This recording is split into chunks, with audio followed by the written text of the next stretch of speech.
Welcome, everybody, to 52 Living Ideas. Today is a Comprehensivist Wednesdays that we do in collaboration with Greater Philadelphia Thinking Society. Today, we are going to be discussing the 16 epistemic virtues or 16 intellectual virtues for comprehensivity. This is the work of CJ. Actually, this is a lot.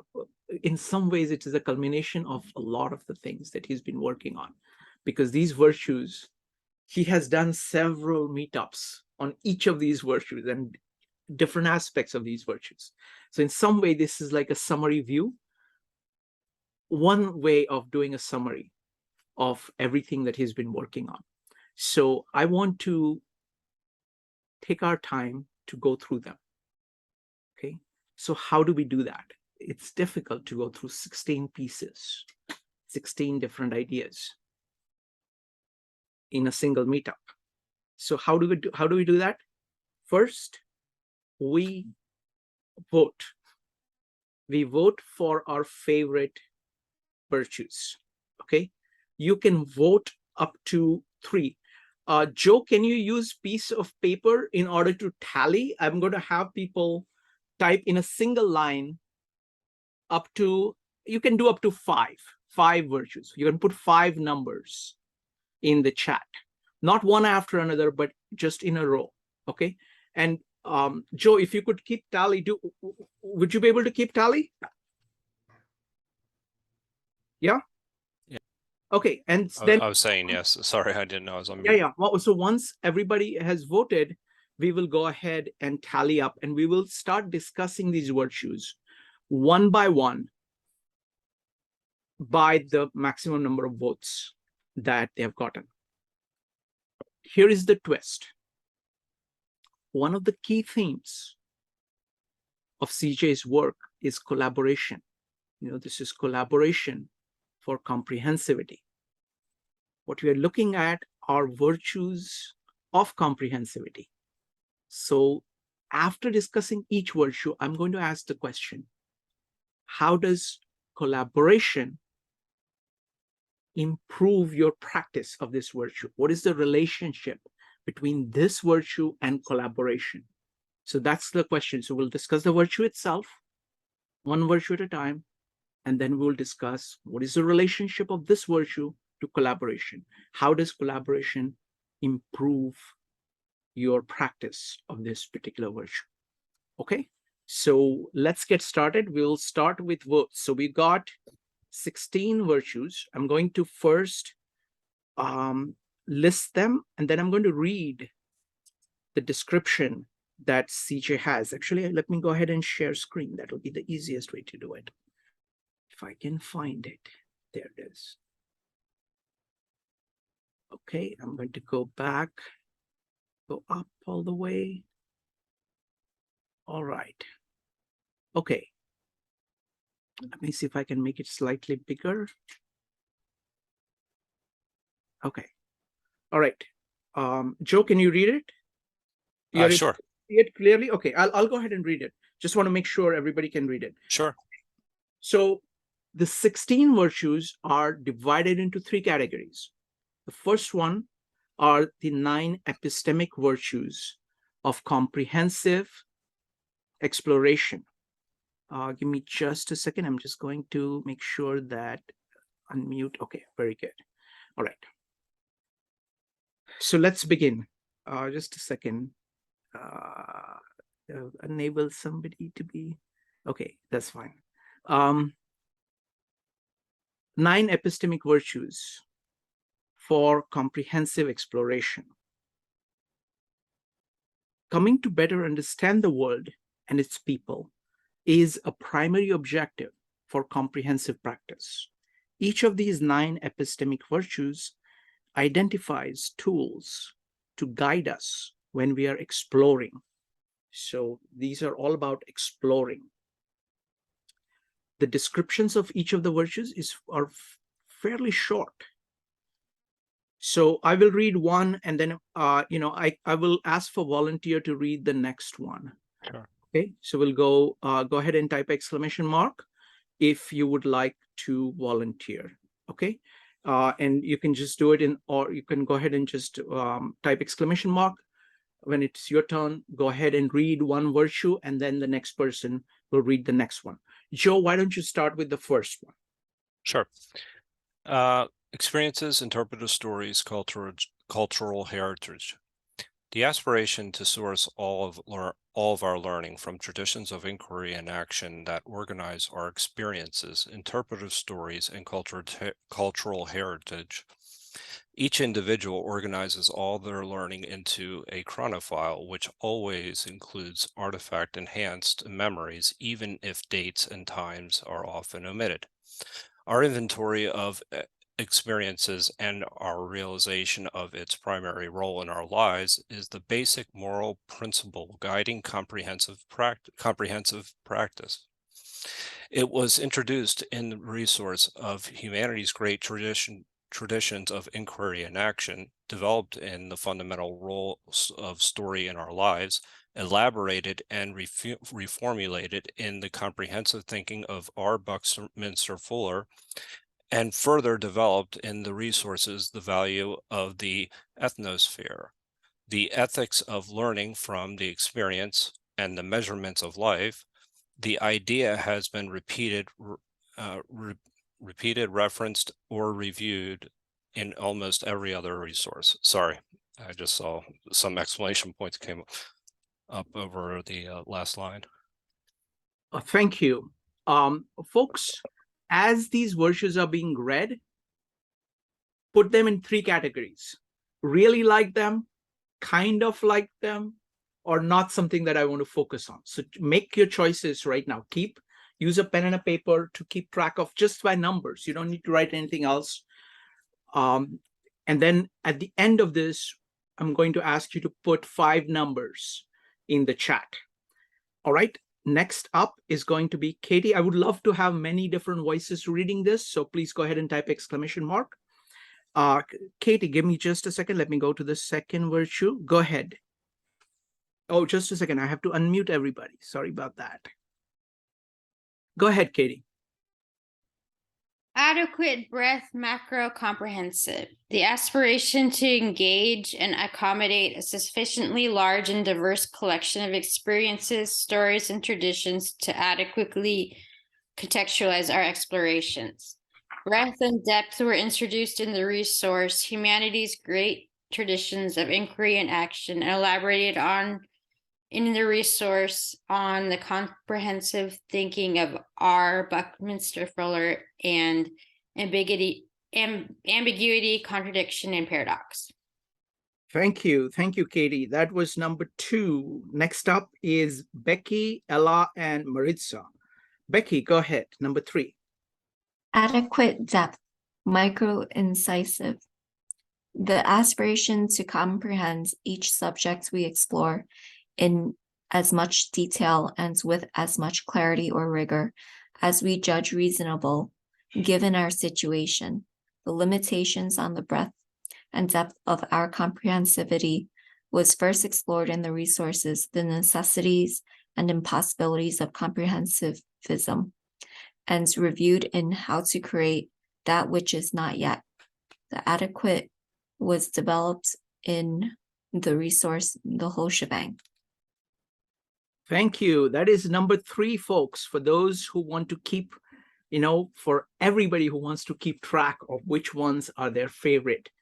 Now we go to number 4, and it's going to be Ella. Ella, go ahead.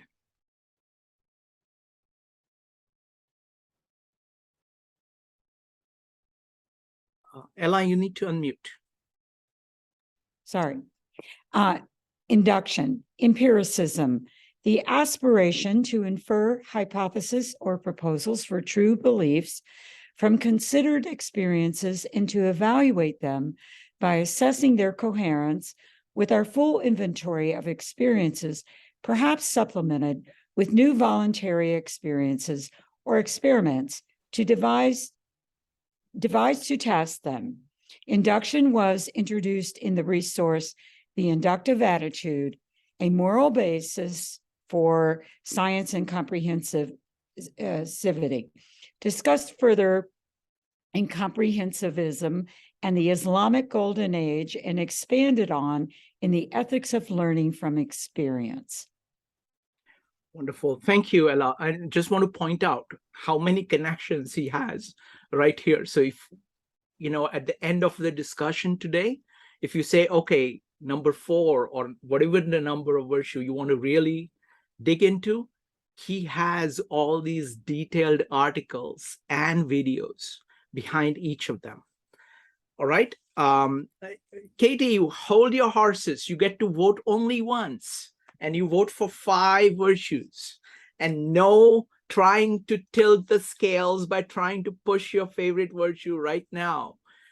Please hold your horses. Next up is going to be Maritza, followed by Joe. Oh, Maritza, sorry. Let me just move. This is one of your favorite virtues, I guess. Go ahead. Yes. Multiple working hypotheses, multiple perspectives. The recognition that there are always multiple perspectives from which to consider a subject or situation, and multiple hypotheses that may help us understand it. Therefore, comprehensive inquiry and action aspires to identify and consider an adequate set of perspectives and hypotheses to inform our analytical, synthetic, and integrative imaginations. Multiple working hypotheses were explored in the resource. The value of multiple working hypotheses and multiple perspectives were explored in the resource, shifting perspectives and representing the truth. Wonderful. Thank you very much. Next is going to be Joe, and then I'll cycle back to Katie, Becky, Ella, and Maritza. If anybody else wants to read, just go ahead and type exclamation mark. You will get priority because you have not read before. Number 6, Joe. Sorry about that. Adequate wholeness for meaning making. The recognition that the meaning making process involves the dynamics of gestalt shifts and gestalt crystallizations that bring into focus identified complexes of inner-defined resonant relations that form significant wholes. Chan Zawicki highlights this idea as the experience of meaning as discussed in the resource to understand all and put everything together. Wonderful. That was number 6. Now we go to number 7. It's going to be Katie. Mystique, seeing gaps. Realizing that there will always be inherent gaps in our understandings, communications, actions, and outcomes. Mystique is the aspiration to identify and further minimize these gaps through iterative, comprehensive exploration and design. Formulating good and sometimes naive questions can help us identify and negotiate these gaps. Mystique was introduced in the resource Mystique in Learning and in Life, and elaborated on in the resource Redressing the Crises of Ignorance. Wonderful. Thank you. Thank you very much, Katie. Next up is going to be Judy, followed by Brian. Judy. Ambiguity, contradiction, and paradox. The aspiration to lean into and deeply explore the ambiguity, contradictions, and paradoxes we encounter in our explorations in the hopes of gaining access to the creative wellspring of developing great ideas and truths. Excuse me. William Byers demonstrates the fundamental importance of these virtues in mathematics as introduced in the resource Ambiguity, Contradiction, and Paradox. Thank you. Thank you, Judy. Next is going to be number 9, and it's going to be Brian. Brian, go ahead. Comprehensive measurement. The aspiration to form a judgment assessing a subject or situation by integrating an adequate set of particular in-breadth and in-depth measures where each is evaluated in regard to its effects on the worth of our lives. Non-demonstrative, including ineffable measures, should be considered along with demonstrative ones. Comprehensive measurement was introduced in the resource, the standard for all measurements, our judgment. Thank you. Thank you, Brian. Okay, now we're going to go to the next set of virtues. These are 5 epistemic virtues for comprehensive comprehension. So let's look at what CJ means by comprehensive comprehension. If we take seriously Buckminster Fuller's aspiration to understand all and to put everything together, after sufficient preliminary exploration, we should aspire to integrate our knowledge into a whole picture of comprehension of the way things are. Comprehensive comprehension is a general designation for these integrative, consolidating virtues or practice. So it's kind of bringing everything together, integrating everything together. So exploration is like this, going out. This is, integrating is bringing everything together into a single whole. So the virtues connected with that. We are going to go next to Becky. Becky, go ahead, number 10. Generalized principles, abstraction. The aspiration to find principles or relationships that abstract and accommodate vast subsets of our accumulated inventory of experiences. We learned in the resource to understand all and put everything together that these principles typically manifest as meaningful wholes that need to be carefully tested with our induction, our mystique, and comprehensive measurement. The most powerful principles are often developed through careful exploration of the ambiguity, contradictions, and paradoxes in our subject or situation. Generalized principles were introduced in the resource, the comprehensive thinking of R. Buckminster Fuller, and further developed in the resources on redressing the crises of ignorance. Thank you, Becky. Let's see. The next one is going to be number 11, and it's going to be Ella. Ella, go ahead.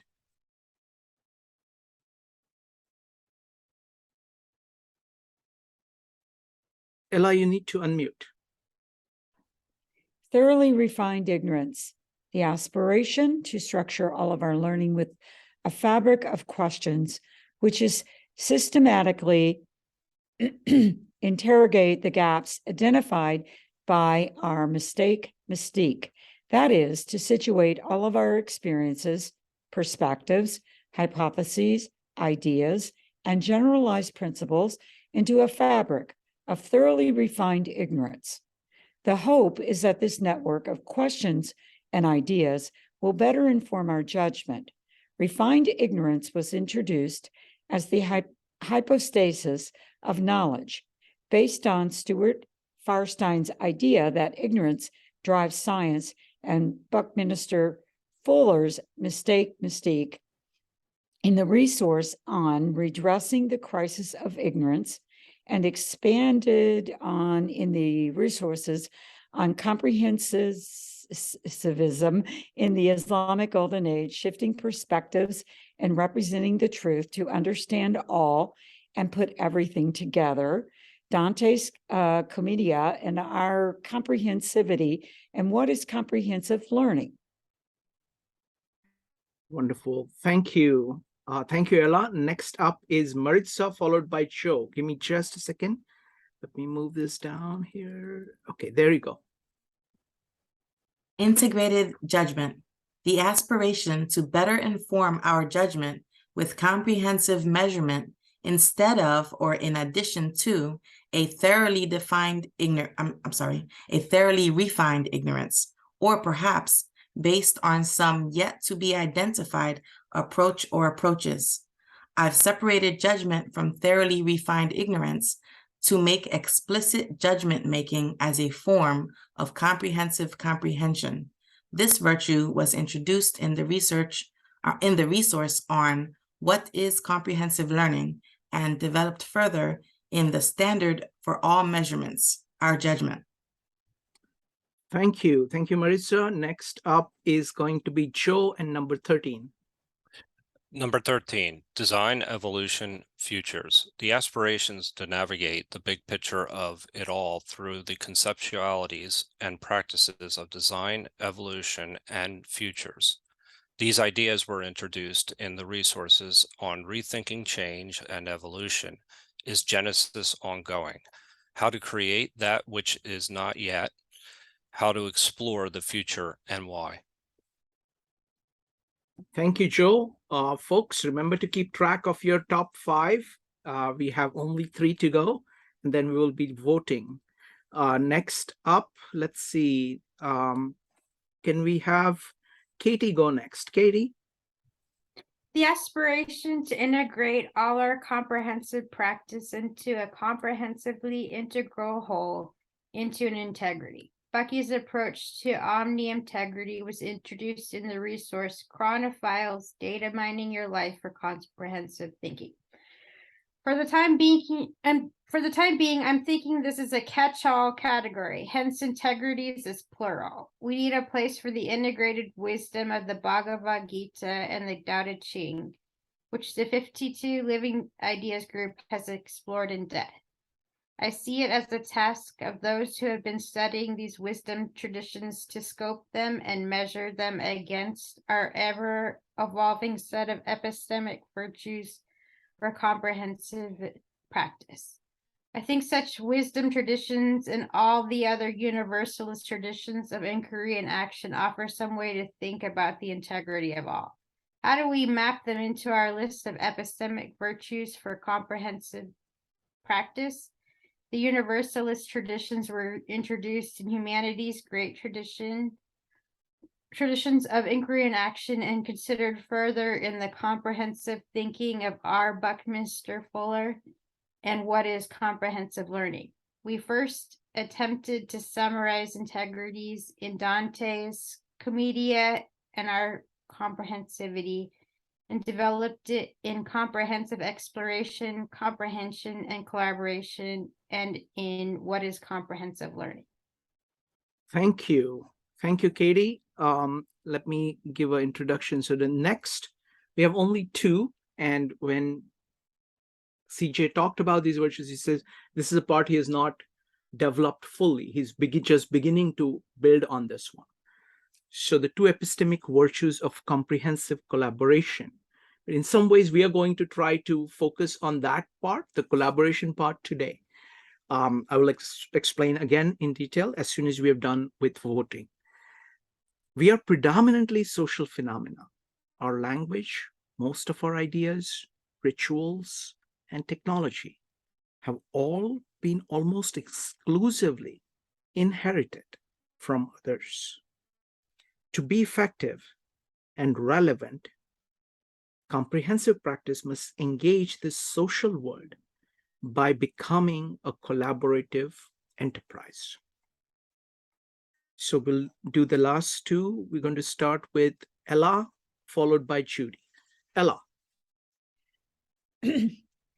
Collaborative, comprehensive exploration, the aspiration to listen and to work with others by sharing our individually articulated experiences, perspectives, hypotheses, ideas, and comprehensive comprehensions to collaboratively compose new understandings of our worlds and its peoples.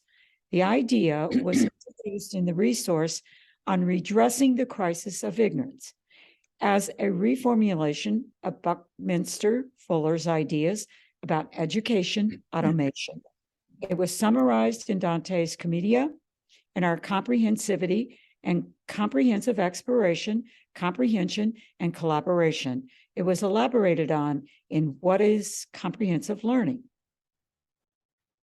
Thank you, Ella. And the final one, we're going to have Judy read it. Judy, go ahead. Co-designing our and the world. The aspiration to design our lives, our society, and our civilization through our conscientiously and collaboratively developed comprehensivity.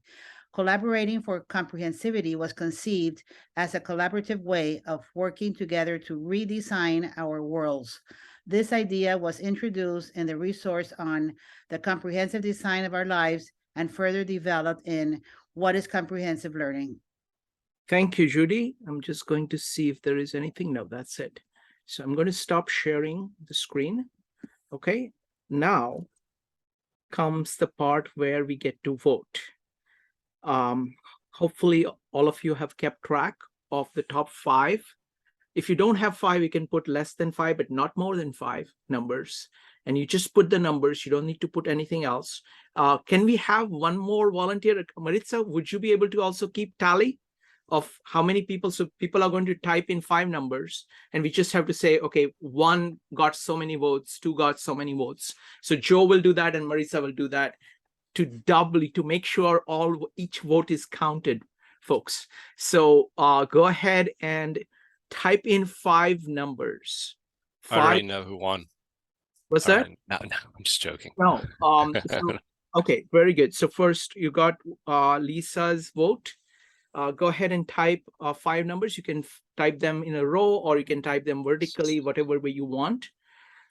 So we got 1, 5, 6, 7, 12. Judy goes 8, 2, 10, 14, and 16. Folks, please go ahead and vote so that we get sense of which ones you want to discuss. And we're going to be discussing ones with maximum number of votes first. So we got 1, 5, 8, 12, and 16 from Brian. Ella is 1, 2, 3, 5, and 12. Katie is 1, 4, 5, 13, and 14. Becky is 1, 8, 10, 13, 16.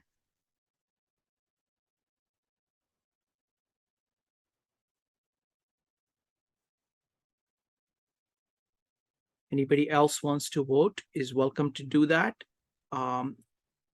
Maritza and Joe, this is the time you can take. I put my votes in. Oh, I need to put them in actually. So that it is properly counted. You can take a break from your vote counting. This is a coffee break to put in your own vote in the chat.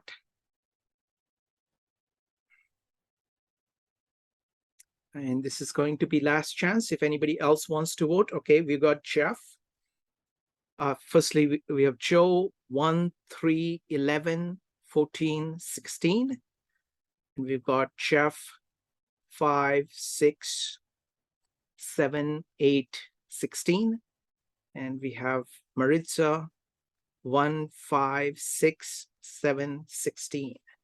Wonderful. 1, 2, 3, 4, 5, 6, 7, 8, 9. So you've got 9 people voting, which is great. Fantastic. Excellent. So the vote talliers, whenever you're ready, go ahead and let me know when you're ready. So folks, what we are going to do is that we're going to tally the votes. We're going to identify the ones at the top. We're going to start discussing them from the ones that people want to discuss most. But we are going to do it in 2 steps. We're going to reread the description that CJ has on it to set the context. Number 2, everybody who wants can comment on that particular virtue. Then I'm going to ask you a single question for each of the virtues. How does collaboration enhance the understanding and practice of this virtue? Another way is, how is collaboration related to this virtue? So you can talk about the collaboration and this virtue. Okay, so that is the format. Then we'll move to the next virtue.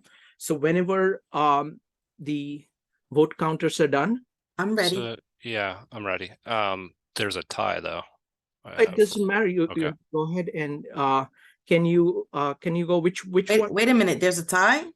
Yeah, I have a That's fine. tie for one of them. That's why I have 2 vote counters. Okay. Okay. I have 1, 5, 16, and 8. This is no. Oh, wait. No. Wait, I what? want votes for each of them. So, so I got 1. So give me votes. Number 1, how many votes? 7. 7. 7. Number 2. 2. Number 3. 2. 2. Number 4. 1. 1. Number 5. 6. 6. Number 6. 3. Number 7. 3. 3.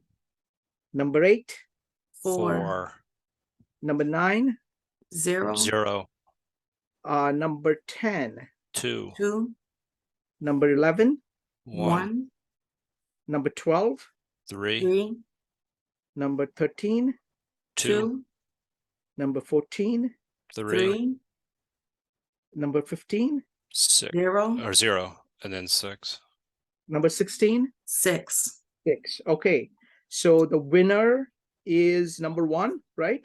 Mm-hmm. We're going to go in that order. So we're going to do A is going to be number 1, B is going to be number 16, C is number 5. No, we'll do 5 first, and then Yeah, 5, then 16, and 8. then 8 is the next one. And then there's a whole bunch with 3. Whole bunch of 3. And how many do we have? 1, 2, 3, 4.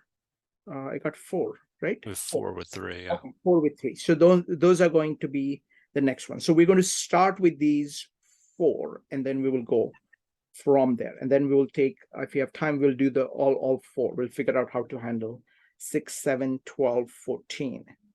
All right. So let's get an idea of what number 1, 5, 16, and 8 are. So what are they? Number 1. Maritza, can you read from the chat? Yep. What number? I have it open in CJ's website. Okay. So 1 is experiences, interpretive stories, cultural heritage.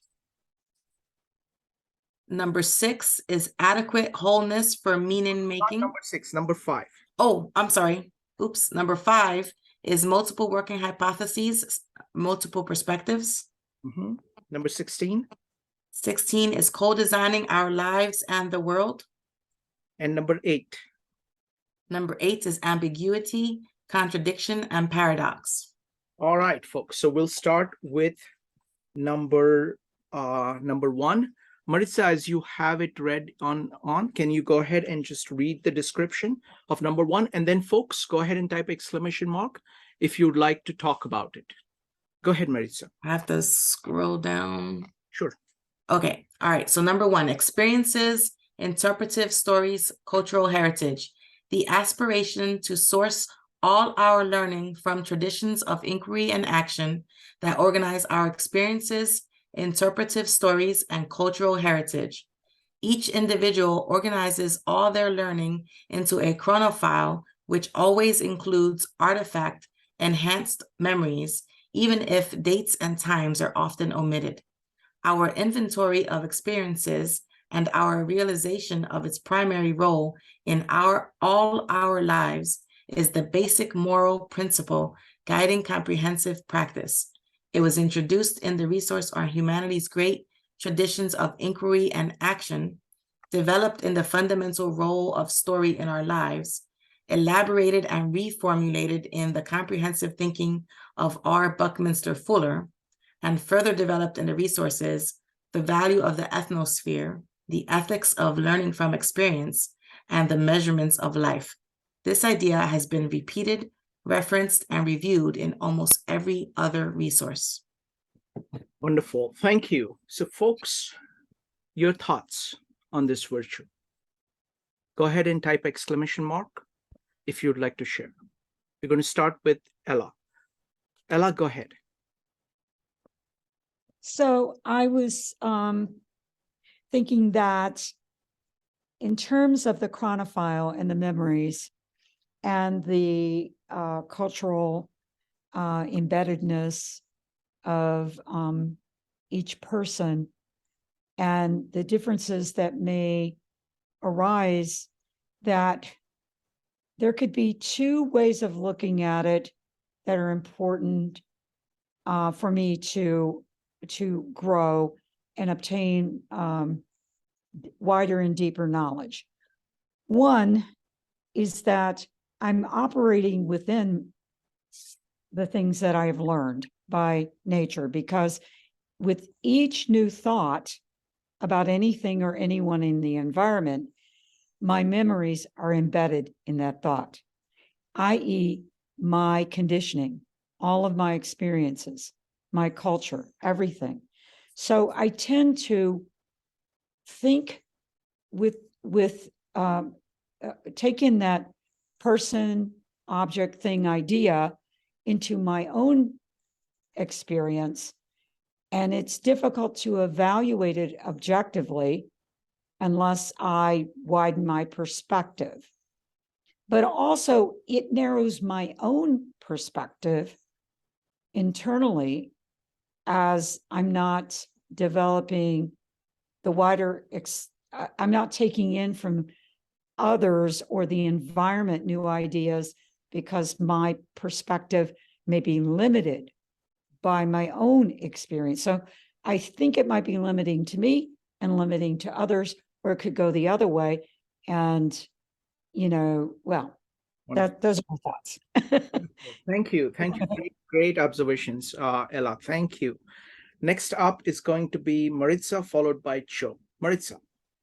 So this virtue is one that I think I actually will, yes, I'm going to make this strong statement. I don't believe we can consider any other of these 16 virtues without this one.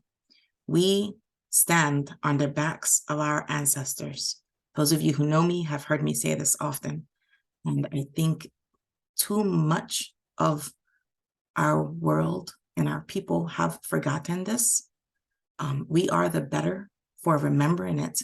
And this virtue invites us to take it one step further and to consider with intention what exactly this means and what is the richness that can be taken to move forward in our own lives. I really, the idea that, this like, so action, right? The forward movement is necessary for living.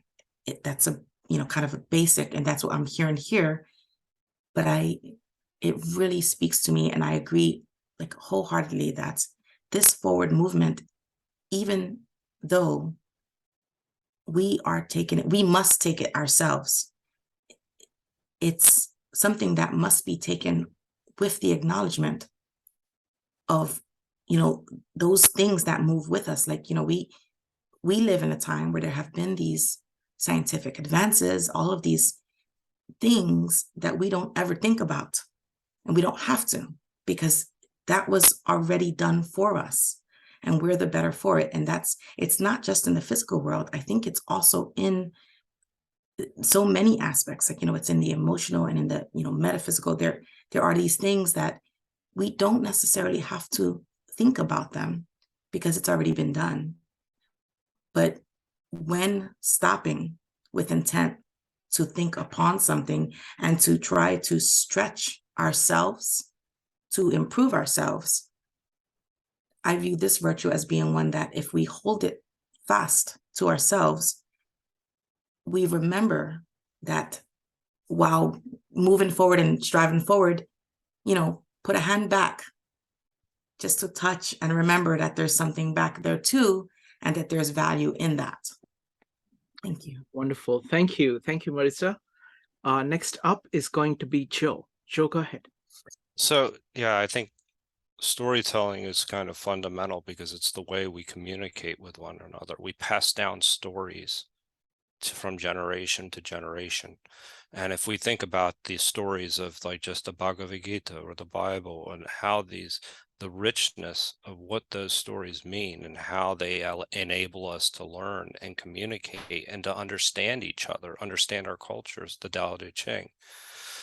I think that that's the fundamental message here, is that we tend to create, I mean, I don't think we all create chronophiles, but Buckminster Fuller did. So I think that part's important. But the chronophile in this particular instance would be these traditional ways, these traditional books and traditions that have been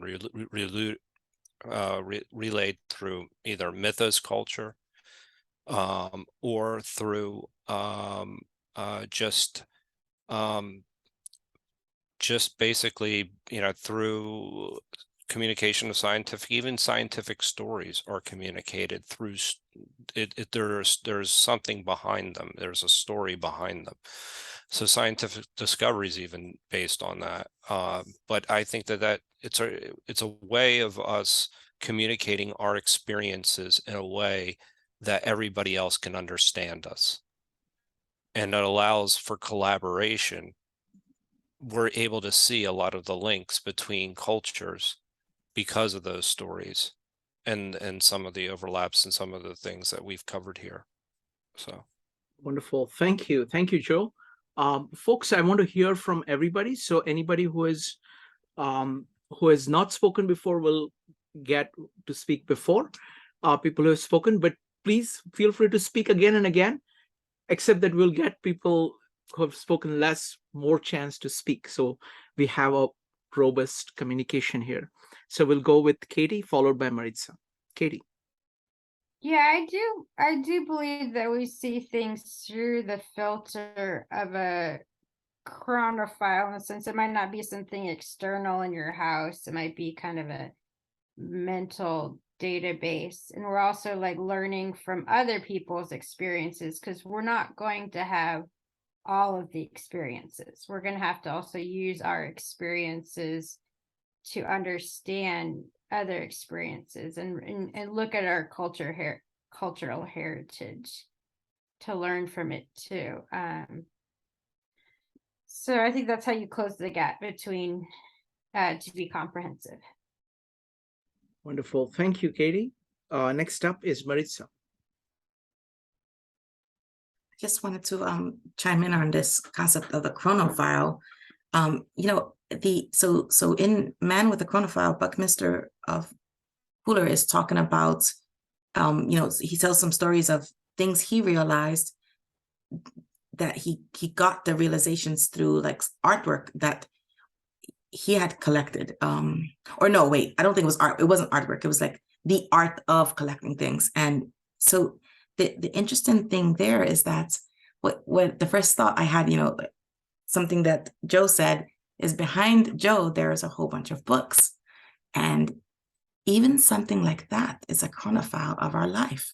If you look at someone's bookshelves, it tells you a story of this person. There's a Spanish saying that says, dime con quién andas y te cuento quién eres. And what it means is, tell me with whom you walk and I'll tell you who you are. I think this applies not just to people. It applies also to the things we collect. Even though that's not why we think we're collecting them. But for some reason, this thing spoke to you and you felt the need to attach yourself to this material object. And that creates the chronophile of your life. The call here is to do so with intention. We do it naturally, instinctively, but if I understood it correctly, what we're seeing is the idea of, curated records done more intentionally so that someone can view you without you necessarily being there in that moment. So those are just my few thoughts on the chronophile. Thank you, Maritza. Next up is Becky. So I think the importance of having experience is that you're willing to take your beliefs and put it to a test, because that experience is real and it affects you. You have skin in the game when you've taken something and you're willing to apply it to yourself and actually feel the consequences. And that feedback gives you an idea of how far off your beliefs are to what is real. And so you're taking something that's abstract and you're rooting it into the concrete and seeing what that difference is. Over time, and I think this is the importance of like maybe the chronophile, is that time is a variable. So it's not just a one-time experience, but what is happening over time and how do you learn from that? And how do you course correct when your thoughts and your experiences differ so much? And so over time, your experiences give you that narrative, that story, and the trajectory of where you're going when analyzed looking back really gives an idea of what you're valuing. And so if you're moving far away from if your reality and your thoughts are diverging, then perhaps your aim is off, and it requires some analysis. Wonderful. Thank you, Becky.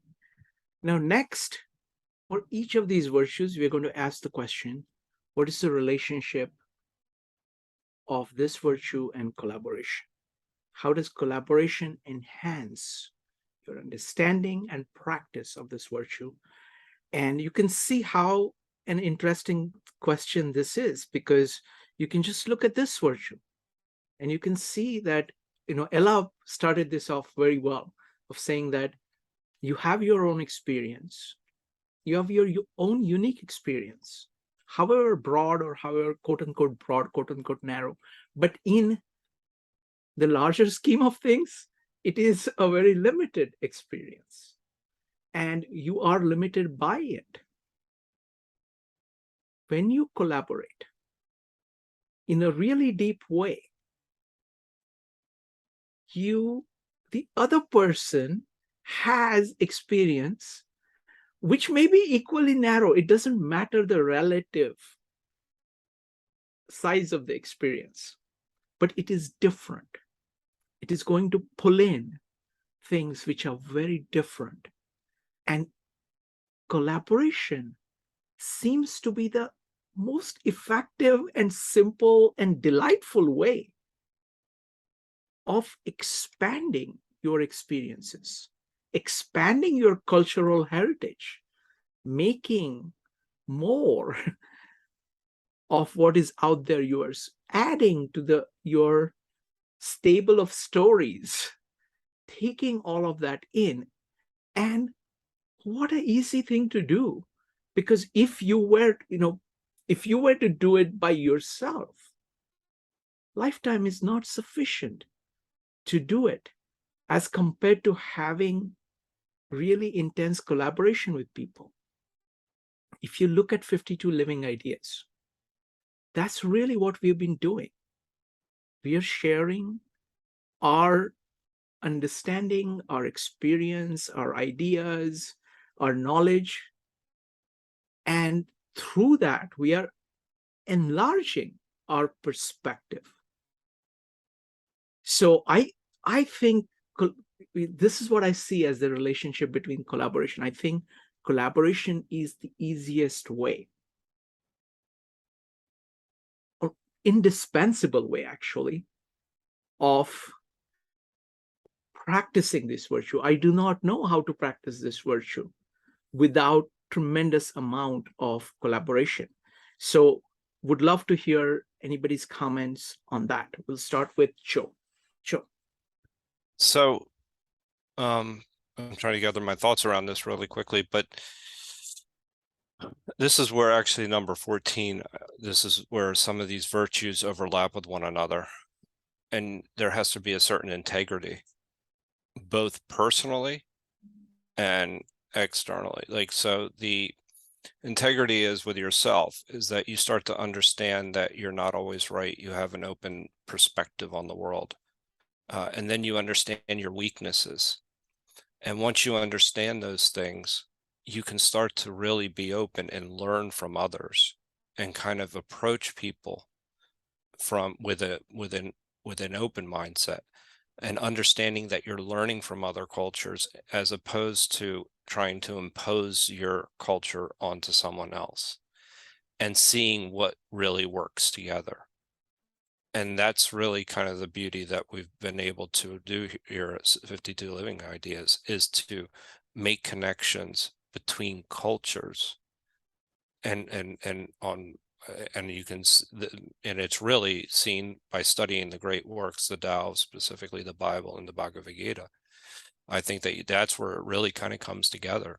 You're able to see things, and really, when we had our journey and we had a discussion, and you and Yogeshwar had actually shared that, the Bible in some ways is answering some of the same problems, but also in the same way that the Gita is. And I started to see that clearly. And that's kind of collaborating and learning through others. And then, of course, that requires a person to be open. And then also, again, to come to learning with a certain degree of humility as well. Because, we have people like Aman or Yogeshwar or people like that, you fully take advantage of what they're offering. So, yeah, I think that this is I see this as one of those virtues that, as Maritza had actually said, perhaps this would be maybe a cardinal virtue within these 16 epistemic virtues. I haven't thought that much through, but I can tell you that it absolutely requires number 14. It requires integrity. So anyway. Thank you. Thank you, Joe. I'll say just one thing about the study of, Bhagavad Gita, Bible, and Tao that we have done. One part of it is the commonality, but the other thing that you discover is the differences too, of saying that how different cultures approach things. Like, for example, the visual dominance in the Chinese culture is humongous, or the audio dominance in the Indian culture is really very significant.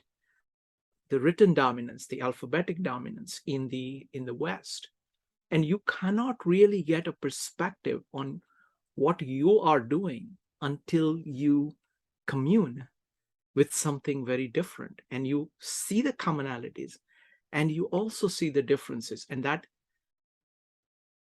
on one hand, it and kind of makes your thoughts about what you already had deeper, because there is more that is supporting it, and it makes it broader because new things got added to it that you did not even know were there. So wonderful. All right, let's move to the next virtue, which is going to be number 5. Let's see. I'm going to go ahead and does anybody else wants to comment? Maritza, go ahead. Sorry, just Please. I was waiting to mark it. Just really quickly, I just want to say that, you were asking, how do we view this as, how do we make this collaborative? And what comes to mind for me is the idea that it's like in order to view something, I'm sorry, let me try again. I lost my thought for a second. By viewing or reviewing alternate approaches to things, alternate approaches that have been taken, we have a better ability to source things, as it were. So with this first virtue specifically, it's talking about, experiences, cultural heritage, interpretive stories. And within these three things, what you actually have, and also if we're talking chronophile, you are tapping into a vast resource of potential solutions. So all these things, this resource is of stuff already done. And it may not be exactly the thing you're trying to do, but it's similar. And if you only are going on the things you've tried and you don't look anywhere else, well, you're giving yourself a handicap. So by embracing this first virtue and seeking to be more collaborative and comprehensive, what you're doing now is you're opening yourself to a whole bunch of other, maybe partial solutions. And then that will make it you better able to come up with a new, possibly previously unheard of solution, or try a solution previously used and give you a path forward in that manner. Wonderful. Thank you. Thank you, Maritza. Next up is Jeff. Jeff, go ahead.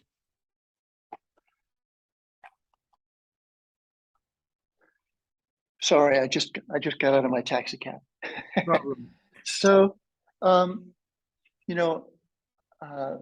briefly, I think that this is a great one to begin with, and actually to add the notion of collaboration to it, especially because there seems to be something in the human condition that seduces us into deeply wanting to believe that our story is the only right one. And all you got to do is look at all of human history and see the wars that have been fought, which are in part arguments over whose story is right. And whose savior or prophet or teacher or whatever is right. And so this notion that we can that we do need to review our stories, and we also need to somehow encourage ourselves to be adequately curious and maybe even skeptical about them. That then allows us to explore things together that otherwise we just won't do. We will wind up seeking to persuade or maybe even inflict our stories on each other, instead of being able to collaborate and continuously come up with better ways of thinking and acting and believing and actually moving forward together. And if we can't do that, we don't move forward together. We stay stuck. And so it's using stories and thinking about that with regard to collaboration instead of really very base and visceral competition is in many ways at the heart of being able to actually move forward together as societies and civilizations. Wonderful. Thank you. Thank you, Jeff. Great points. We will now go to the next virtue, the one that got 6 votes. That's virtue number 5, multiple working hypothesis. Let's see. Maritza, this is one of your favorites, so go ahead and read it, please. Sorry, 1 second. Let me hit the back button here. I got excited and clicked out of there. It's in the chat. Okay. Oops, I see it. Okay, so multiple working hypotheses, multiple perspectives. The recognition that there are always multiple perspectives from which to consider a subject or situation, and multiple hypotheses that may help us understand it. Therefore, comprehensive inquiry and action aspires to identify and consider an adequate set of perspectives and hypotheses to inform our analytical, synthetic, and integrative imaginations. Multiple working hypotheses were explored in the resource, the value of multiple working hypotheses and multiple perspectives were explored in the resource, shifting perspectives and representing the truth. Wonderful. All right. Maritza, would you like to talk about it now, or would you like Sure. to? Go Yeah, ahead. no, I'll Go jump ahead, in. folks. Go ahead and type exclamation mark to talk So about this virtue. Go ahead, Maritza. I feel like I'm cheating because this one and the previous one that we just discussed in detail, these are ones most near and dear to me, and they would be what I would describe to folks as being very much foundational to any other virtue that I would ascribe to. Let the record show that people actually voted this as number 1 and number 2 virtues. So many people think that Yes. the foundational. So Yes, I love it. That just makes my heart sing. I really will say I was quite pleased to see that that was the case. Because again, like I said, I believe that you can't even consider any of the other ones without the first. So I'm so pleased that everyone else agrees. And this one, the idea of this one is, you know, Jeff touched upon it some just right now, actually, this idea of we get stuck. We can, all of us, and we all do it. It's not necessarily a fault. It's a little bit human nature to hear one story, one perspective, and just move with that, which that's not wrong. It's just incomplete. And occasionally it makes us too rigid. Some of us, as we get a little older, you know, the joints need a little more lubricant than they needed when we were younger. And the idea here is that if you don't practice the habit of looking up, down, left, and right, it's harder to do so. So if we move forward perpetually, asking ourselves, what's the other story? What's another way in which to view this? Now you are making yourself more limber naturally, and you will be less prone to assuming that the one perspective that you know or that you've heard is the only one. And the key here is that it touches on the idea of this, you know, more complete. You're seeking more completeness perhaps, and you are, if you make yourself more limber and you're perpetually seeking more than one perspective, you open yourself up to the possibility for maybe an innovative solution. If we're thinking, you know, if we're thinking problem solving, if you're thinking life management, again, a different way of moving forward, maybe a path that would not have been revealed only considering the one perspective is now revealed to you. It's the idea, and then in addition to that, you also expand your ability to imagine things. You know, we can be more innovative physically, mentally, in all different aspects of our lives, just by perpetually practicing this concept of multiple perspectives. And we can do it with little things. And it's again, it's like a muscle. The more one flexes this, the more naturally we will pause. If we hear something that sounds very much, there's this one way, think about if all of us are trained in a way where none of us accepts that there's just one. Like if somebody were to say, you know, all pink people are like this, if we don't know any pink people, we're like, oh, well, that's a kind of weird thing. Sucks for those pink people. But if we are naturally inclined, we'll be like, huh, I wonder what the pink people think about this. If you are naturally inclined to thinking that there's more than one story, now you've avoided robbing these pink people of maybe a dignity or maybe, you know, their story. You know, we deny them their own chronophile if we pick one piece and decide that that one piece makes up the entire chronophile. Thank you.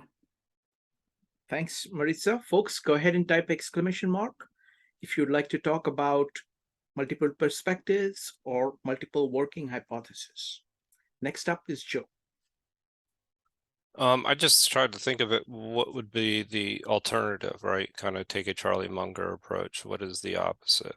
And the opposite is something that would be dogmatic and very, very narrow.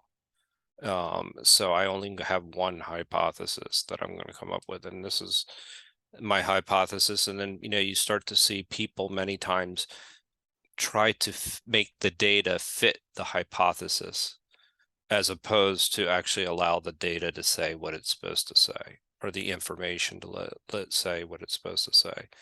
And this is not only, I think that you can relate this back to the OODA loop in a way, it's deadly in certain circumstances not to change your orientation. And so when you don't change your orientation, you will come up with an answer. And your answer, if you take this narrow perspective and you test and you come up, you write a paper, write about one single hypothesis, this is how this works, you will come up with an answer at the exclusion of, it may be just saying that what something isn't. And that's, it's a very narrow and short and small way, a small way of thinking about things, if that's if that sounds I know that didn't come out well, but nonetheless, what I'm trying to say is, more than anything else, is that if you take a narrow perspective and you try and you start to make things to fit to your worldview, as opposed to letting things to be what they actually are. And that's the critical part about having multiple working hypotheses versus having only one. Thank you, Joe. It's the opposite of that's my story and I'm sticking to it. The point is, I think our subconscious likes one story. It likes a particular perspective. It's emotionally comfortable. Everything is going in the same direction. But the world is very much more complex than that. So it's at a very deep level, at a very animal primate level, we seek one hypothesis, one perspective. But the world is not like that. So it is work to say that, okay, I'm going to look at it from other perspectives, because that means that you have to be willing to question what you held. You are going to have to question things. You're going to be uncomfortable with things. There is going to be uncertainty for a period of time. You have to be willing to accept, okay, these are the multiple hypotheses I have. Which one of them is right? And you want to hold open the possibility that you do not know, because subconscious wants the certainty. There is a desire for certainty. This is saying that I want to be actually right, not just feel certain. And I'm willing to do the work for that. So excellent. Next up is going to be Katie, followed by Joe. Katie. Yeah, I think looking at it that's exactly what we did when we were looking at Bhagavad Gita, Tao Te Ching, and the Bible. We're looking at it from each one has a different way of looking at it. And it doesn't mean the truth is even, let's figure out what's the commonality. That doesn't mean that that's the truth. Like, they could all three be wrong, they could all three be right. It doesn't mean like the most popular view is the right view. So but it helps to at least explore it, to give you ideas to consider. And I definitely learned so much from all three of them. Thank you, Katie. I just want to say that I think as an immigrant, it is a very interesting experience, because, when I grew up in India, a whole bunch of people around me thought that doing something a certain way was the normal and the most logical. It's like that is the way to do it. How would you even think about? And then I came to America, and even here people thought that certain ways was the right way to do it. Everything was just so. but they were very different from each other.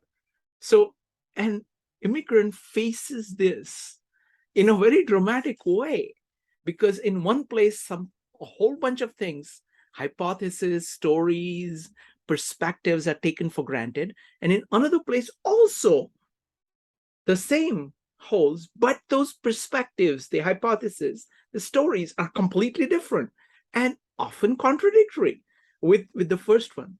And then you have the opportunity. Most immigrants do not take the opportunity, but you have the opportunity of saying, what is actually right? Are these both wrong? Are these both right in some way? Is one right? Or what do I think? And what are the other perspectives I'm missing here? So that's one advantage of being an immigrant, that you face this, whether you like it or not. Next up is Joe. Yeah, so one of the things that and since nobody voted for it, it was number 11, and that's kind of refining your ignorance as well, and in how that it helps that.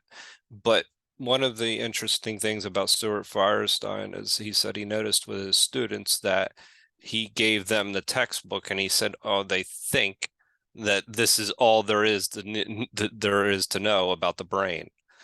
And you're coming in and somebody's feeding you information, you think you have all the answers. And that's the problem with only having one hypothesis, that you go to school, that you actually are going to learn this, and that then you know everything there is to know about the human brain. And he said that's how he feels like these students graduate sometimes. He says I feel like they think that we know everything. So what he says the most important thing is that get them to ask a question. Teach them to ask questions about it. Teach them what we don't know. And that's the uncertainty that we're talking about. And then that's also having multiple working hypotheses. You're going to have a lot of uncertainty in that. So you're going to be dealing with that. And the most important thing in that process is that you be able to ask questions. And so it's not only having it, the hypothesis has to come up, it has to, you have to be able to ask good questions in addition to having just multiple working hypotheses. Otherwise it could really, if you're not asking the right question, then that could be kind of detrimental too. Thank you, Joe. And I want to tell everybody that you're welcome to smuggle in any of the virtues that you really liked but you couldn't talk about, because actually all these virtues, like Joe did here, you're welcome to do that. But what I'm saying is that these are all different perspectives on comprehensivity, and all of them are actually related to each other. So feel free to bring in things. Next, thank you, Joe. Next up is Judy. Yeah, I just want to say that I did vote for number 2, refining your ignorance. Okay. I really like that one. I had it as number 2. Number 1 for me was ambiguity, contradiction, and paradox. And I think that refining your ignorance is related to that one. Mm-hmm. Because we don't really know how other people are thinking until we start talking about it. And not even then do we really know. And that's my humble opinion. And I think that refined ignorance is one of the best things that we can have. Refined ambiguity, anything that is insecure, I think is good, because we're not sure of anything.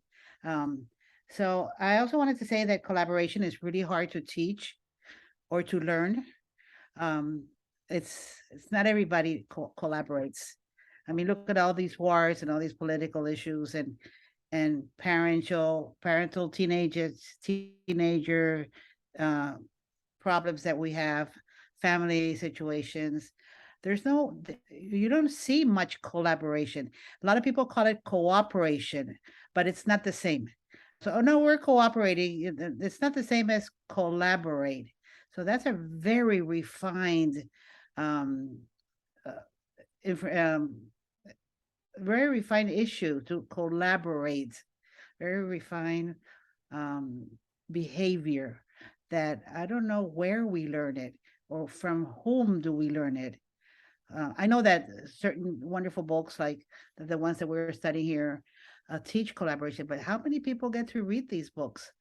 So that's what I wanted to say. Wonderful. Thank you. Thank you, Judy. Yeah. Next up is going to be Becky, Maritza, and Ella. Becky.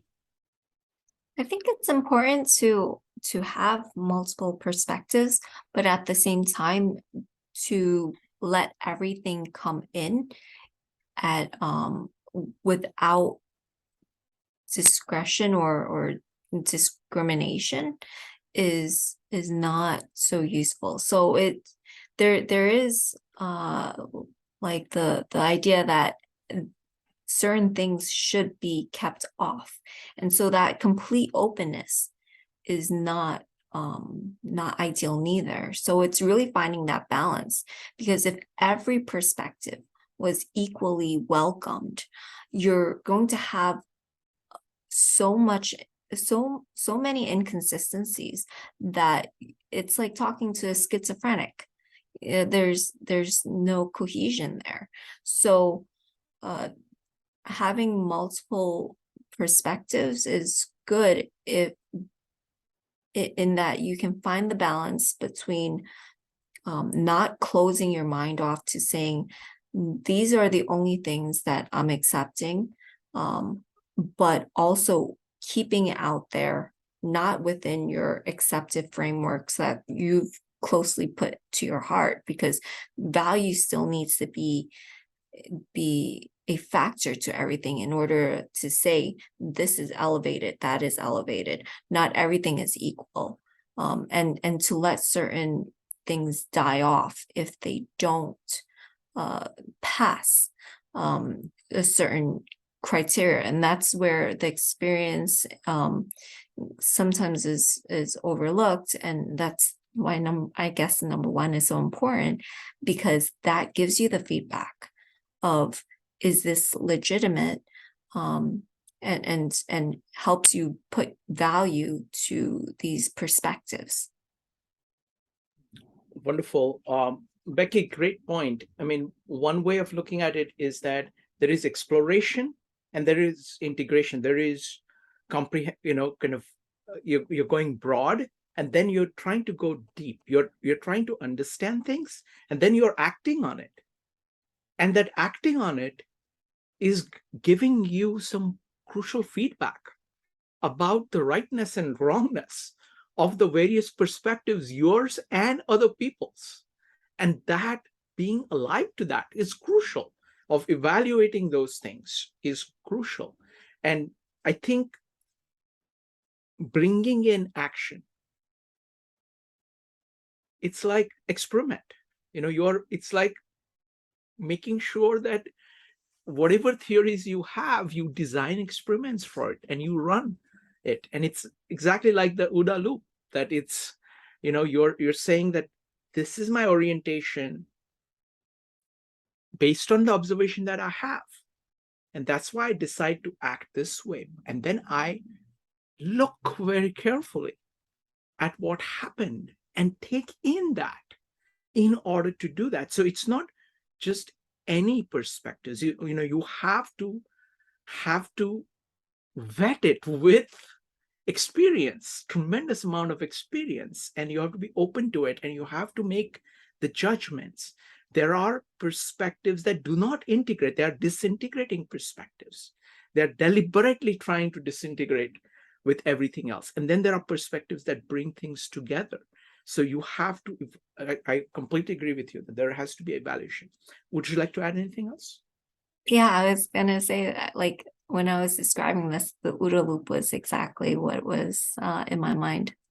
Wonderful. Thank you. Thank you, Becky. Next up is Maritza, followed by Ella. Maritza. I really like there's so many things people have said here, but two things stick out most for me. This idea of, I'm going to piggyback on the value of questions. And I hear two different things here. The idea that, so I would like to propose that embracing the the virtue of multiple working hypotheses and multiple perspectives is the embracing of question seeking. Because if we don't accept just one perspective, what we're doing is we're immediately asking, where's the other portion? And that already starts you as a question. So you're already in a question frame of mind, as it were. So I think that it's like a sneaky thing that this virtue does for you.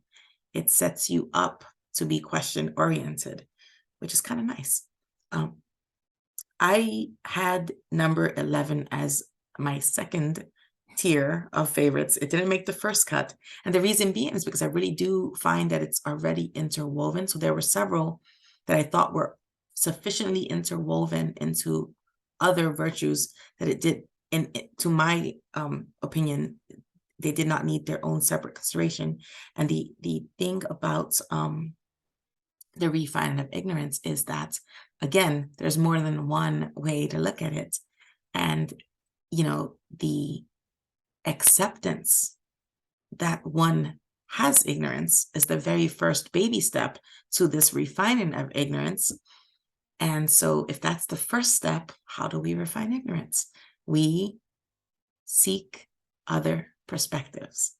And by acknowledging and seeing and accepting that more than one perspective or more than one hypothesis could pertain to the situation that we are exploring, we're admitting that there is an inherent ignorance that requires some type of refining. So that was just how I viewed that. And just really quickly, Judy said something that kind of just reached out and plucked my heartstring. Honestly, the idea that this is something that she doesn't necessarily believe most people will have access to.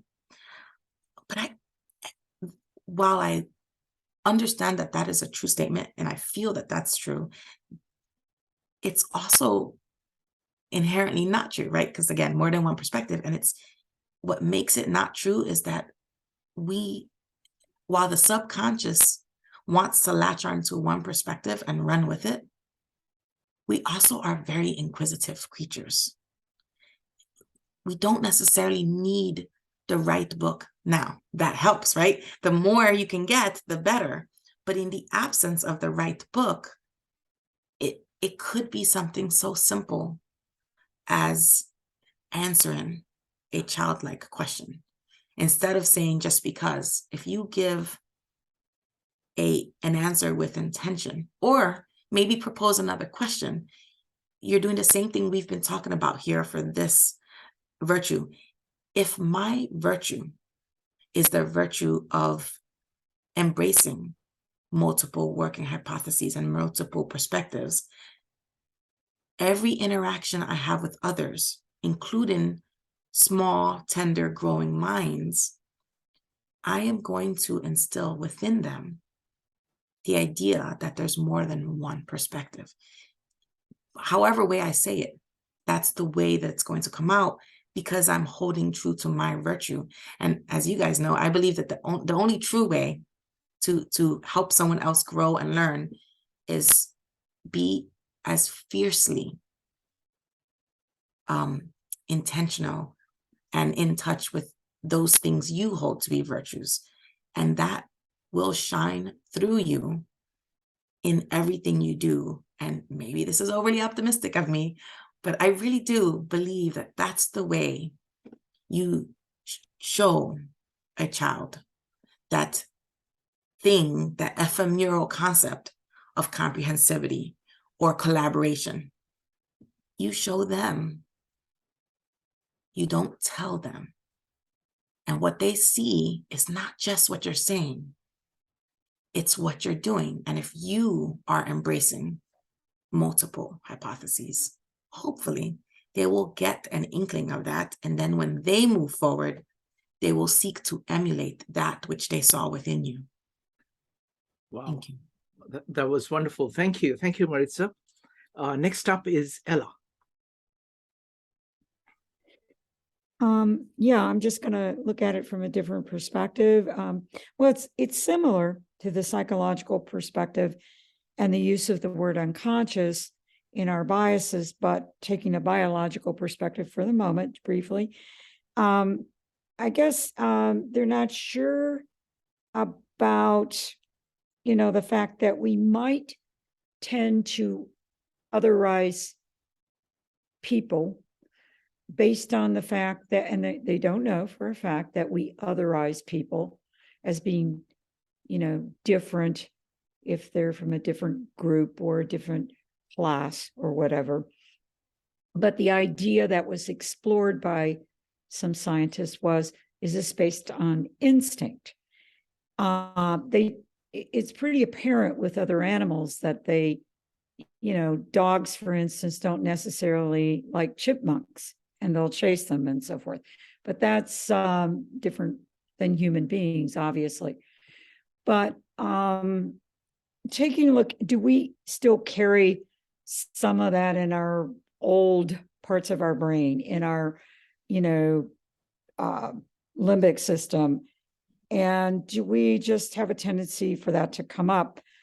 Well, maybe some scientists are saying, but even if the evolution has tilted the balance toward rewarding like and distrusting difference amongst human beings, they point out that our higher functioning levels, our cortex, can overcome that. And so if we notice that that's coming up, and we're aware of it and we're conscious of it, and then we actually go through all of these, or we begin to explore, all of the steps, number one, and so forth through, and work through to, well, maybe this is the case, maybe that's the case, and you have multiple working hypotheses, and you work through all of these steps to try to understand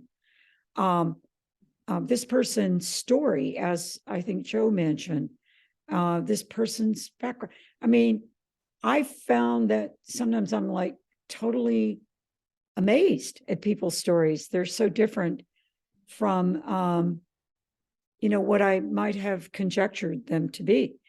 And they're totally rich and rewarding. Now, these same scientists did find out that when people work in multicultural groups, in other words, when they engage with differences, they actually come up with a better product.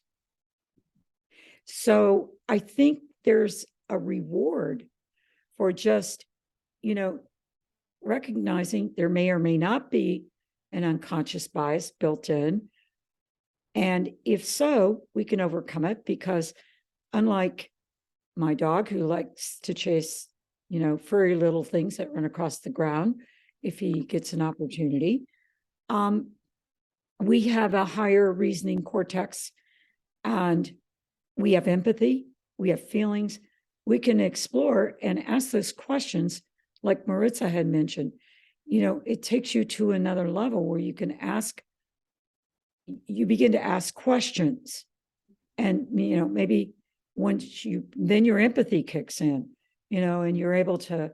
So it's just taking those steps and trying to get to know a person and their story and their background, and to work together more collaboratively. Thank you. Absolutely, Ella. I couldn't agree more. I mean, what happens is that this, like, our subconscious, our lower animal nature is a part of us, but we have the capacity of awareness. We have the capacity of focusing our mind, of being conscious, being aware. We have that ability, and that is the higher ability that we have. And we can exercise it, and we do exercise it. And it's and that is absolutely the answer to that. So good point, excellent point. Now let's look at collaboration and multiple working hypotheses. I see this as a very clear example of collaboration, because just listening to the other person, seeing things from the perspective of the other person that you're collaborating with, is the best way of using multiple working hypotheses and using multiple perspectives, because they actually have a different perspective, because they are different. But at the same time, you're not going to get it just by looking at them. You're not going to, it's through collaboration, when you are actually working on something together, that you're going to actually understand where a person is going to, where is the other person is coming from. So collaboration is I see it as a critical part of building the multiple perspectives. So, and anybody, any thoughts? Joe, go ahead. Yeah, you really can't develop. I mean, it's very difficult to develop a hypothesis if you're not necessarily taking in anybody else's perspective. So I see this as a very clear link as to how it relates to collaboration. I mean, and in fact, it's an essential characteristic of it. So, yeah, I mean, I don't have much to say, because I think it's so obvious in this particular instance that you're only going to have your own hypothesis if you don't engage with others. So I mean, and that's the value and the beauty of engaging with as many people as possible, you know, and as often as possible, in order to learn. And that's why, again, also being personable. These are some human qualities that kind of come in as far as allow you to develop these things, to develop your perspectives on the world. Absolutely. I want to tell you a short, small story. So I talk to random people in New York all the time, and I was at Pret, just a couple of blocks from my place, I think like a couple of days ago, and there was this guy who came in and sat down, and I started talking to him, and just amazing experience, amazing observations he was making about various things. So we had a long conversation for about 1.5 hours. And then he pointed this one book. He says, I really like this book. And it's a book, it's called A Dictionary of Obscure Sorrows. It consists of just made up words. And he says, made up words trying to capture a certain feeling or certain experience. And he says his absolute favorite in that is the word sonder, S-O-N-D-E-R. It's a made up word. Now, what does it mean? The realization that each random passerby is living a life as vivid and complex as your own, populated with their own ambitions, friends, routines, worries, and inherited craziness. An epic story that continues invisibly around you, like an anthill sprawling deep underground, with elaborate passageways to thousands of other lives that you will never know existed, in which you might appear only once as an extra, sipping coffee in the background, as a blur of traffic passing on the highway, as a lighted window at dusk. Right? So with that, let's go to virtue number 16. Let's see, who would like to read it? Go ahead and type exclamation mark while I find the actual text. Give me just a second. I'm going to put it in the chat, and whoever types exclamation mark first. Joe, go ahead. Designing our lives and the world. The aspiration to design our lives, our society, and our civilization through our conscientiously and collaboratively developed comprehensivity. Collaborating for comprehensivity was conceived as a collaborative way of working together to redesign our worlds. This idea was introduced in the resource on the comprehensive design of our lives and further developed in what is comprehensive learning. While our schema's 16 epistemic virtues may be adequate for guiding and summarizing the tools of comprehensivity sketched out so far, I am sure it will be revised further as we continue to explore our vast cultural heritage and integrate more traditions of inquiry and action. Thank you, Joel. You're reading past it. Okay. Okay, that's good. Thank you, folks. Go ahead and type exclamation mark if you would like to talk about co-designing our lives and the world.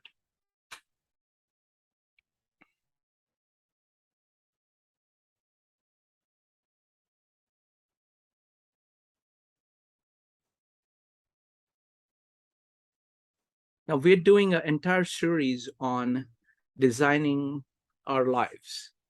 This is the brainchild of Zhang. So Zhang, Evanique, and Joe are working on it. And so, okay, let's start with Joe. Joe, go ahead. So, I mean, there okay, this schema is a little different, and I have to think about this for a minute. But the schema that we're using, let's just say, for designing our lives in that particular instance, is I'd almost say it's along the same lines of Ray Dalio's perspectives. Sure. And it's very close. Sorry about the distraction. We can just talk about this one. Go ahead. Yeah, because I mean, it comes down to that you're identifying your values and then understanding your goals. And then this is where the idea of intention is. Then how do you understand a value, right? And then what is the questioning that goes into really, what is it that you really value? And then you can start to design your life. So that is the basis of it. But then there's also the perspective of your willingness to endure some of the things once you set these goals, your willingness to actually persevere and designing your life. Like, so you have this model that you've developed based off your values, and then that's your starting point. And then from there, you're designing your lives. Now, co-designing our lives with the world is, I think, also making sure that while you understand your values, that your values are able to be, are not in conflict with, shall we say, I don't want to say social norms because we don't want to say that, but with not in conflict with reality is probably the best way to say it. That's my initial. But design is the way CJ is talking about design is much deeper in the sense that than the way I just explained it, I feel. Wonderful. So folks, anybody would like to comment on this particular thing? So I'll read it one more time. Co-designing our lives and the world. The aspiration to design our lives, our society, and our civilization through our conscientiously, and collaboratively developed comprehensivity. Collaborating for comprehensivity was conceived as a collaborative way of working together to redesign our worlds. This idea was introduced in the resource on comprehensive design of our lives and further developed in what is comprehensive learning. Folks, I have to tell you that we are actually launching a series which is going to be Buckminster Fuller inspired comprehensivity to understand and reshape our world. And that's where we're going to actually be building on this quite a bit. It's going to be on Sundays every week, Sundays at 9 p.m. Eastern time. So don't miss that. You know, Buckminster Fuller is the inspiration for a lot of what CJ does. He's a foundational thinker for CJ. So much of this thought here, there is the echo of Buckminster Fuller throughout here. And we are going to go and focus on Buckminster Fuller's ideas and their application. It's going to be a remarkable series because we are reaching out to some of the top thinkers on Bucky today. We have identified a couple dozen people who are really, really good at not only are they understanding Buckminster Fuller's ideas, but showing the range of the applications of that. So don't miss that. It's going to be an amazing series. It's one of the most ambitious series we have put together in terms of how much we are trying to collaborate here, what a large community we're trying to bring together, the Bucky community, and making it accessible to everybody else. So don't miss that. That's Sundays at 9 p.m. Joe, whenever you get a chance, if you could put a link in the chat, would appreciate that. Next up is Maritza. So we did an entire series on the Design Way by Harold Nelson and Eric Stolterson. And ever since that exercise that we went through together, I have fascinated by the concept that, we should, because basically what we learned and spoke of and went into in depth was this concept that we, each of us, are architects, and that we, each of us, should pick up our pen or pencil and become the designers of our own selves, our own lives, our own worlds. And the biggest takeaway from going through that book, from going through and becoming familiar with Mihaly Csikszentmihalyi's concept of flow, from going through all of these collaborative concepts that CJ presents for us, it's this concept of intention and intentionality. The common thread to me for all of these ideas is to move forward with intention. The idea that our life is going to spin out still, right? If you are alive, you're moving forward.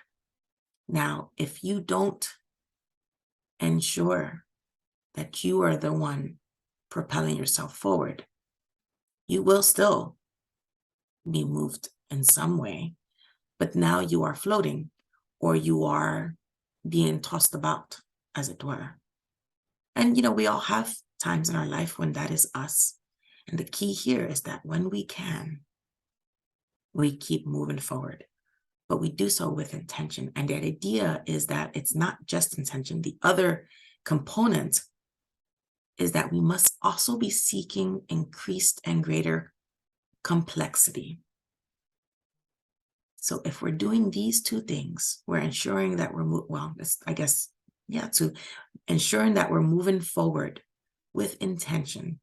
And we're also ensuring that this movement is actually a seeking of complexity. This, to me, is the synopsis for what is he saying when he's saying we should be attempting to comprehensively design our lives. That's what I'm hearing, and I would propose to you that if that's not the thing he's saying, that's the starting point for what he's saying. Make sure that you take your steps with intention and that you keep seeking increased complexity. And the reason here is because comprehensive means including more and more. Now, it doesn't mean that you can't specialize. It doesn't mean that you can't, have one career. That's too myopic of you.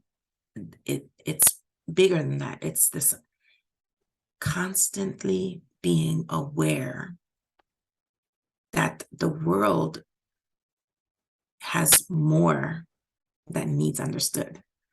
And every little piece that you assimilate may and has the potential to derail something else. And only in understanding the constant dance is where we're going to find, increased complexity, and then seeking more.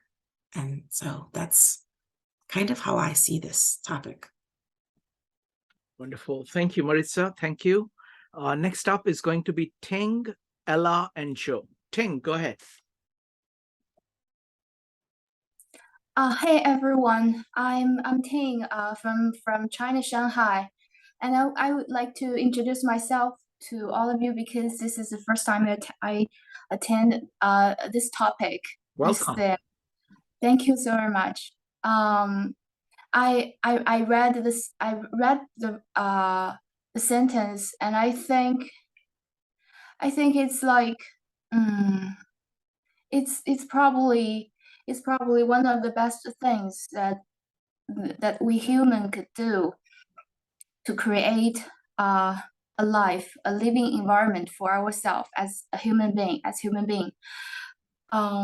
because in our history, most of our time being human was chaotic, no matter in region or in countries. For instance, in China, we were experiencing war and peace over and over again for 2,000 years. So, and in a very short period of time of human history or China history, we could enjoy the peace and the flourish of civilization and economy. So, I'm glad and very thrilled that somebody put forward this notion or this plan that we could redesign and co-working together to design a new ecosystem for us. For me, I was a little bit stubborn when I was a teenager because I used to think that people should collaborate together to work towards the same goal, and the goal is beneficial to everybody. So I was thinking that why not? People are not collaborating, and until later I find that there is a very huge part of in my psyche that is shadow. I have that shadow contains that terror, also anxiety and fear and uncertain and sometimes stubborn and cynical, and like arrogance a little bit, because if I was thinking that I deserve good things, but there is like two sides of this notion that if I think I deserve something good, then who deserve something not as good as this type of thing? So it's and I learned to have a mentality of mercy, and that when I see that people are not as good or as I expected, I feel that because they are probably in the shadow period, dealing with their shadows, and they're not yet getting the point, getting to the vibration, the high energy vibration to collaborate or to working together. So they are struggling, and that I have to admit that struggling, that darkness part of their lifetime is also life, is also their existence, because our existence is not only the bright side, but also have the dark side. It's also existence, and then I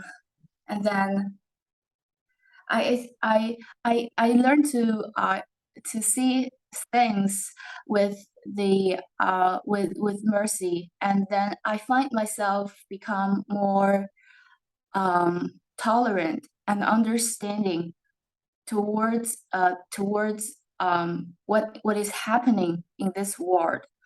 But I'm also very expecting that our world could be a better place and somebody could do it, and you know, we could improve our existence in on this planet. So I'm thrilled and thankful for that. Wonderful. Thank you. Thank you, Ting. Really, really appreciate your comments, and welcome from Shanghai. It's always wonderful to have Thank people you. from all over the world. We regularly get people from all over the world, so it's always wonderful. So I want to comment on a few things that you said. I think I really like your comments. I mean, what happens is that, you know, fear is very real. It's, you know, we just like we have capacity to love, we have capacity to be afraid. And we had a very beautiful presentation by a dancer who talked about love versus fear. She says most people think about you versus other people, but actually it is not that. She says that you and other people are like two hands. You know, this is you and this is other people. When you're afraid, you go like this. You're afraid of yourself, even looking at what you are, and you're afraid of other people, so you go like that. When you love, you expand. You feel free to express yourself fully, and you reach out to people fully, and then you can fly because you have that. So that actually captures that really, really well. So beautiful observations. Thank you very much. Next up is Ella, followed by Joe. Ella. Sure. I was just reflecting on the list and thinking that it really may be different in terms of how you might use it. And especially, I'm addressing the designing your life part. If you're of a more mature age, I think, you know, you've lived a lot of your life. And although you are still going to have goals and you're going to have an opportunity to design some things in your life, others may be highly interrelated with your family and others in your immediate sphere. So that brings, you know, an issue in relating a lot of these 14 steps to human beings, not only to yourself, but to others, perhaps in your family or your social sphere. And it like Ting had mentioned and so well stated, you know, if people are going through, or if they're in their shadow, they're still at whatever developmental stage they may be in, you are still in the soup with them, so to speak. And trying to find ways to collaborate, I think, as Judy mentioned earlier, it's difficult. And it is difficult. And it's not just about differences in culture or differences in, you know, any otherizing or anything. It can be within your own family. It could be within your own workplace. And it's, you know, I tried applying these to in a systemic way, to just thinking about a problem with humans in an office, and even down to and including measurement and so forth. I just sort of went through them mentally, how I would apply this to a given group of human beings and the behaviors that we can be prone to, and trying to solve problems and using these steps and how they may work. But what a challenge it would be, just even in an office, especially with the stress that we have in the society today. We talked about looking at it from a top-down view. There's so much existential stress in the world, and we feel it. And there's COVID stress, and there's economic stress, and it's more prevalent in some parts of the country than others. But there's inflation. There's a rapid change, as we've discussed in another group on 52 Living Ideas. It's so rapid with the digital era. We're trying to keep up, and people are losing jobs. And so this top-down view of these 16 steps, we have this anxiety, collectively. And how does that affect how we do the 16 things? And so I'm thinking that it has a great impact on it, and makes it particularly perhaps more difficult. And also, again, the age differences, the maturity differences, and how you might use them. Wonderful. And those are my comments. Thank you. Thank you, Ella. Great comments. Really appreciate that. Next up is Maritza. I would like to invite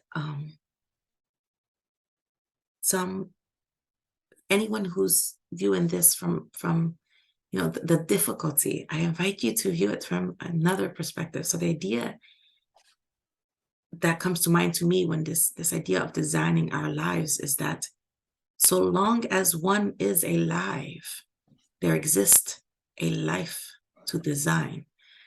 In looking back, if one has more to look back upon, well, you are most fortunate, because now you have more experiences to reach out to and to use when you look forward again.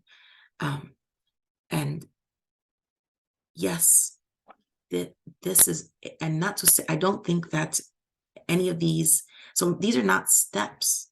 These are actually virtues that some of you may find you already hold this virtue. You may not have formulated it as such. You may not have used the same verbiage that we're presenting to you here today. But especially if you have a long life of experience to look upon, in review, when you see the actions you've taken, you may look and be like, oh, wait, I always did this. And so with that in mind, I would like to invite people to view this from a perspective of it being something that one can begin any day, anywhere, and also focus on yourself. I don't believe that we can change anyone's mind. I don't believe that we can, shove or force any concept upon any other being. These concepts are best lived most fiercely from within, and let it shine and let it spread in that manner. And yes, I acknowledge that this is potentially an overly optimistic worldview, but I'm okay with that. I think there are so many overly pessimistic worldviews that I will hold the overly optimistic one, and I will invite you all to do the same. And you know what? If we fail, it's okay, because as long as we're alive, we can get up and we can take another step forward with intention and try again. Wonderful, Maritza. It's great point. And the point that you made now and a little bit earlier, that really the core thing you can do, you can work on, is yourself. You can have that light within you. But that light is objective in the sense that if you do have the light and you have this love of life in you, actually it radiates, it shows, and it has effect. It has much greater effect. Like you were talking about children. The children actually can sense that. Even when people don't have that light within them, and telling that kid, oh, you should have light within them, they can easily see that. So if you do have that light within you, you will impact people. You will impact people. And that's very real. Just like if you have darkness within you, you will impact other people, because darkness is simply turning away from light. And you can't, it is your decision to actually be focused on the light. Each of us makes that decision. And all you can do is be an example to other people. And the decision to actually face the life or face the light is their decision, to focus on the center, focus on what is important, and not turn away from it. So excellent points. Thank you. Next up is Joe. Yeah, so one of the things that, and I kind of am repeating myself just to maybe in a little bit more clear manner, is that, again, when you're designing your life, you're first identifying your values. Then why do you identify your values? You identify your values so you can come up with a set of principles, right? And then your set of principles allows you to come up with a set of goals, then objectives, then initiatives. So then therefore you're moving forward with some, idea of intention. And then you have this idea of the capacity by which, and let's just take example of Ella's example of the family that's involved in that. That process that you just that we just talked about is the same thing that you would do in redesigning anything. Any kind of organization, you would look at what its capacity is, what its goals are, what its objectives are, what its principles are, and what its values are. It's the same process. So the idea that comes back to almost like a Louis Sullivan idea that you're looking inwards in order to act out. It's the same concept that you're doing. And that's the exact process by which you would actually, you have values so you can have principles. You have virtues so that you can come up with a set of principles. That's the reason you have these things in the first place. So when you're co-designing them with the world, that means that you're just applying the same types of approaches that you've applied to yourself. And that gets to the point where you're talking about what acting in, and I mean, this is something that, and we may actually, differ in terms sometimes, but, we've talked about this in different ways with various people. Tom Gilbit's talked about this during his actually meetup one day. But it's the same process that we're taking to ourselves. We can also take towards the rest of society. That would also allow us to co-create a society and redesign a society as opposed, to what you would to the ideal. We're striving for the ideal through, actually, interestingly enough, through the ultimate particular, if you think about it, because you have the principles, the universals, and then you have the particulars. So anyway. Wonderful. Thank you. Thank you, Joe. Folks, this was an amazing discussion. We went through 3 of the 16, which was, and I really liked the way in which we did it. So this is a promise to continue this. We've got the next 5 lined up, starting with number 4. And then we've got, let me go ahead and put that in the chat. So the next time we are going to go with the number 8 that got 4 votes. And then we got number 6, number 7, number 12, and number 14. That's what we would do next time as a part 2. And then we will keep on coming back to these 3. Actually, this 3, if you look at them together, actually is a good coverage.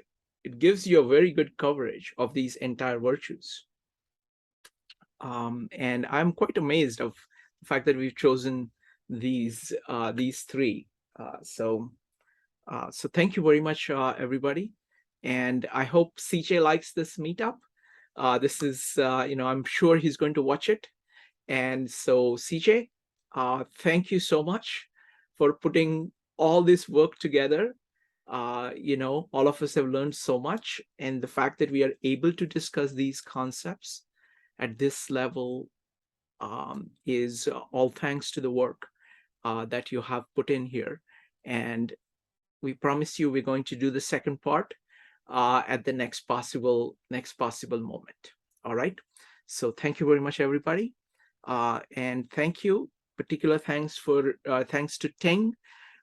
You're new here, so welcome very much. And it was really like your comments, so greatly appreciate that. Okay. Good night, everybody. Bye.